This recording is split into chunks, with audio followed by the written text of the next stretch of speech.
एक बार गुरुजी अपनी यात्रा के दौरान रावलपिंडी के हसन अब्दाल नामक स्थान पर पहुंचे। वहां गुरु नानक जी के मुख तेज को देख गांव के लोग उनकी तरफ आकर्षित होने लगे। गुरु जी ने गांव के लोगों को आपने उपदेश देते हुए इंसानियत का पाठ पढ़ाया। वहीं एक पहाड़ी थी जिस पर बली गंधार नाम का एक आदमी रहता था, जो कि बहुत ही लालची और अभिमानी था। उसके घर के पास एक छोटा सा झरना बहता था, जिस वजह से वहां एक पानी का छोटा सा तालाब बना गया था। वही तालाब ही पूरे गांव के लिए पानी की एकमात्र उम्मीद था, जिसका फायदा उठाकर बली गंधार गांव के लोगों से पानी के बदले में पैसे लेता था, यानी शुल्क। गुरु जी के उपदेशों को सुन गांव के लोग बहुत प्रभावित हुए।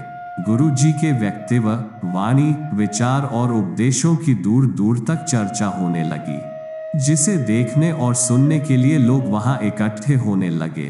जो भी गुरु जी को देखता था वो मंत्र मुग्ध हो जाता था।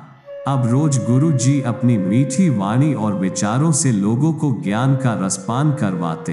हर धर्म के लोग, चाहे वो हिंदू हो या मुस्लिम, सब गुरु जी को बड़े ध्यान से सुनते। बहुत से लोग गुरु जी के शिष्य बन गए, जिनमें से कई अलग अलग धर्म के लोग थे, मुस्लिम भी थे। चूंकि बली गंधार भी एक मुस्लिम था, और जब बली गंधार को यह पता चला कि गांव के लोग गुरु नानक जी के भक्त बन गए हैं, तो वो अंदर ही अंदर से बहुत क्रोधित हुआ। गुरु नानक जी के प्रति लोगों का समर्पण और नानक जी का नाम दूर दूर तक फैलता देख बली गंधारी को नानक जी से ईर्ष्या होने लगी। इस ईर्ष्या के चलते बली गंधारी ने गांव के लोगों को पानी देने लिए उनसे अधिक कर वसूलना शुरू कर दिया। बली गंधारी के पास पानी का एक छोटा सा तालाब था। सिर्फ वही उस गांव में लोगों के लिए पानी का एकमात्र जरिया था। दूर दूर तक और कहीं भी पानी नहीं था। बली गंधारी गांव के लोगों को पानी देने के बदले में उनसे छोटी सी धनराशि लिया करता था। इस तरह अब जो कोई भी पानी लेने के लिए पहाड़ी पर बली गंधारी के पास जाता, वह उससे अब 2 गुना कर वसूलता, जिसके चलते लोगों को अब बहुत परेशानी होने लगी थी। लोगों के पास अब इतना धन नहीं था कि उसको इतना कर दे सके। लोगों अब प्यास से तड़पने लगे थे। लोगों के बार बार मिन्नत करने पर भी उसने लोगों को पानी नहीं दिया। लोग अपनी समस्या को लेकर नानक जी के पास गए। गांव के लोगों ने सारी बात गुरु नानक को बताई। नानक जी ने अपने शिष्य भाई मर्दाना को पानी लेने के लिए पहाड़ी के ऊपर भेजा। बली गंधार ने भाई मर्दाना को पानी भरने से इनकार कर दिया। मर्दाना खाली हाथ वापस आ गए। गुरु जी ने भाई मर्दाना को फिर से बली गंधारी के पास पानी लाने को कहा और बोले कि इस बार ईश्वर के नाम पर पानी मांगना। भाई मर्दाना फिर से पहाड़ी पर गए और इस बार ईश्वर का नाम लेकर पानी मांगा। तो बली गंधारी बोला, जाओ आपने नानक से पानी मांगो, यहां तुम्हें कुछ नहीं मिलेगा।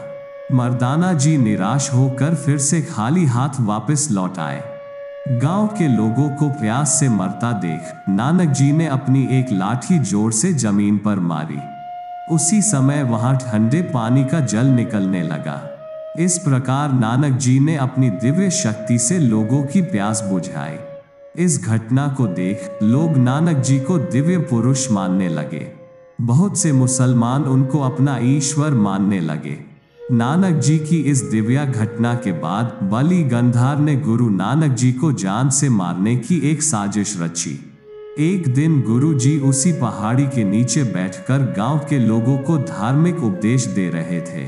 इस मौके का फायदा उठाकर बली गंधार ने एक बड़ी सी चट्टान को किसी तरह ऊपर पहाड़ी से नीचे गुरु नानक जी की ओर धकेल दिया।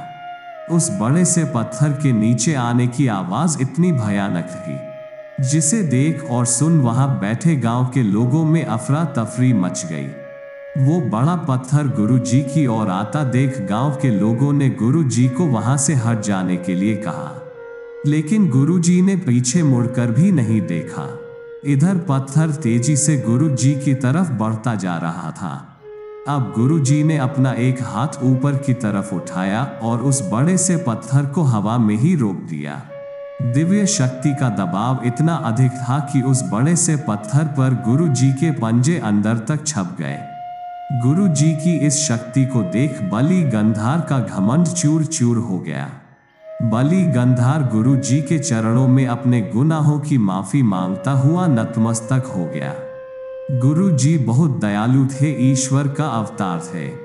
उन्होंने बलि गंधार को माफ कर दिया और बुरे कर्म छोड़कर हमेशा अच्छे कर्म करने को कहा। लोगों का भला करने का उपदेश दिया।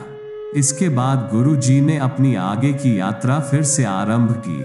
आज भी वो पत्थर पाकिस्तान में स्थित है, जिसके नाम पर वहां एक गुरुद्वारा बनाया गया, जिसका नाम रखा गया श्री पंजा साहिब, जो कि तीर्थ स्थलों में से एक है। इस प्रकार वो गुरुद्वारा और स्थान श्री पंजा साहिब के नाम से मशहूर है। आशा करता हूं कि आपको हमारी यह वीडियो पसंद आई होगी। ऐसी ही धार्मिक वीडियो के लिए हमारी चैनल को सब्सक्राइब अवश्य करें।